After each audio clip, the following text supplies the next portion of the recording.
There are a lot of problems with this world, problems we put onto ourselves. Some think that they can point the finger on one or two different people at the top. Others blame everyone around them for enabling the world we live in today. Faster and faster internet speeds pair with more and more paranoia around the future. People are wondering if there's going to be any going back. I don't think so. Maybe the only real solace we can find is in the form of art. And I can only think of one album that talks about these issues. First person shooter mode, turning your side.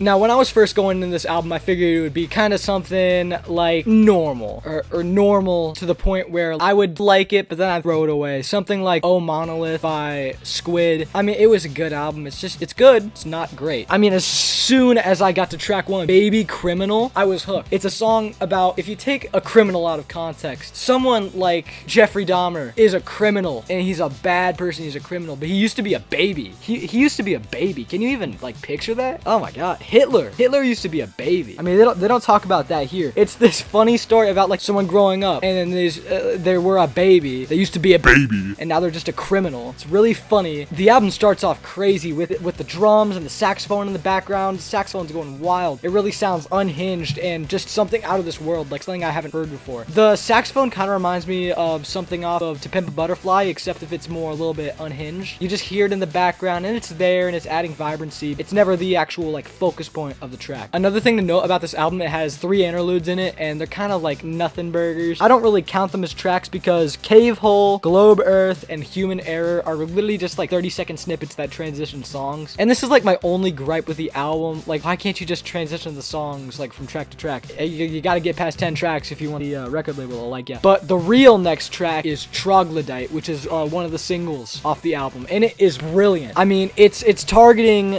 mainly the people who just sit on Facebook all day and they write about things they hate and they can never take a second opinion, and they call them troglodytes because they're not evolved enough. Everything about this album I like, especially the subject matter, because you're gonna see a lot of comparisons to going back millions of years ago, back when people were apes, back when people were monkeys, and how people today are almost no better off from when we were monkeys. And Troglodyte kind of like points in that direction. They're painting a picture of a depressed man. He goes to work on his computer. He thinks about his gun at home. He's clearly not happy, and that's because he's another single off this track, which is track 4, Punk Rock Loser. I really did like this album. Yeah, I really did like this album from the start, and I like this song from the start. Anthony Fantano said, oh, this track takes some time to grow on him. That's because he's a nerd and he doesn't know what he's talking about. I think this track is brilliant ever since I first heard it. Really funny. Yeah, just the flow at the beginning where he's like, it's just the way he says that he's insane. It's really funny. Just really good. It's a nice track all around. I mean, there's nothing really to point out about the track because it's kind of repetitive around the end, you know, just more and more of the same track, but it doesn't overstay its welcome at any point, and I really do think this is a good track. I mean, really, the more and more you go through this album, the better and better the tracks get. My second favorite track off this album is track 5, Creepy Crawlers, mainly because I see this theme and these concepts everywhere I go, and I've never heard someone like do a concept like this in music form. You know, those parents who sit on Facebook all day and they think that Bigfoot's real, the Loch Ness monsters are real, aliens are real, and they're telling everybody that they warned you, that there's aliens out there and there's lizard people. This track is literally just talking about that. It's probably from the perspective of some old man or woman just freaking out about how the babies are growing up with lizard gills and baby wolf hair. You can tell if you touch it. All around, just crazy. And then the guitar comes in and it turns it into a little jingle. It's like, they're turning kids into adrenochrome.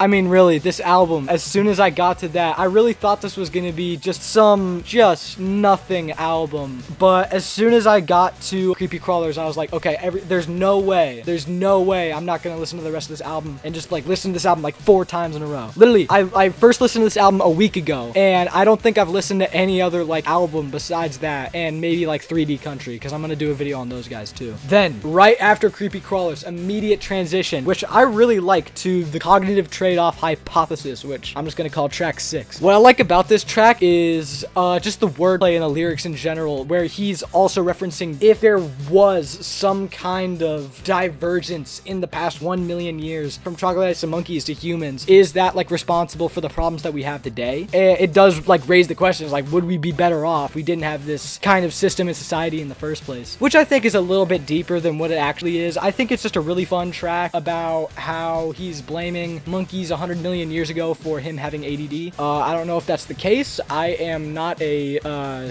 scientist. I am not a geologist. I'm not is it a zoologist? Am I saying that right? I don't know. Track 7, which is Globe Earth. Just another 30-second transition. It's okay, but it really leads you into the real meat and potatoes of this entire album. This track is so good, it needs to have a hype man. Seriously, everything about track 8 is brilliant, and that's Ain't No Thief. Just the guitars and the drums and the lyrics, the absurdest lyrics about how he's not a thief. We just happen to have the same stuff. It's wild in every way, shape, and form. There's verses where he's like, he wore his favorite shirt to the party that had a picture of the shrimp on a boat that someone else's grandma gave him. He's like, well, I helped your grandma at the store. Oh, what if your grandma had like 6 or 7 of those shirts? Really wild stuff like that. And the music video adds so much to it. They're at like a church where there's like a spirit healer, and he like Christ jolts like some random people, and like their illnesses are cured, and it's just actors. Oh my god, there's so much that this track says that is gilded and like hidden under this thin layer of a normal song. As soon as you pick elements and pieces of this album apart, you get to really understand what it's all about, and it's about the problems that society faces today.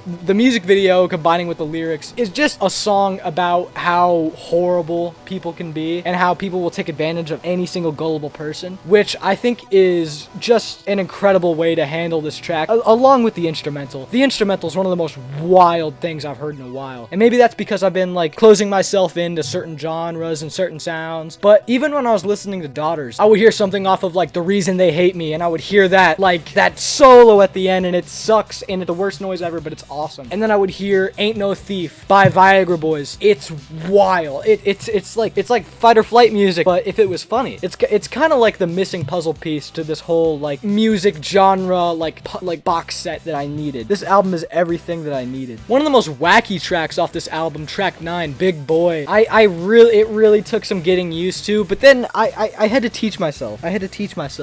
That like comedy albums don't have to be garbage. You know, comedy albums can be actually pretty good if you want them to be. Big Boy is an example of this, because I mean the track itself is wacky and the music video is wacky. I think it was a music video made in like Roblox or something. The feature is like, like hyping this up. It's about a guy who's just a normal dude. He's fat and he like does whatever he wants. He gets drunk in parties, but he's like harrowed as like some like good guy, and like the feature does this. Jason Williamson, he's like, well, he's a big boy. Look at his belly compared to your 6-pack beach balls. Stuff like that. And then track 10, Attention Deficit Disorder, or ADD, is a track all about ADD. It's literally just lyrics like describing ADD. Can't find my keys, can't find my headphones, can't find a reason for me to keep on. You'll notice that the lead singer's flow and like wordplay in lyrics, along with the symbolism that he derives from this album, is very creative, even if it's some kind of basic subject matter such as describing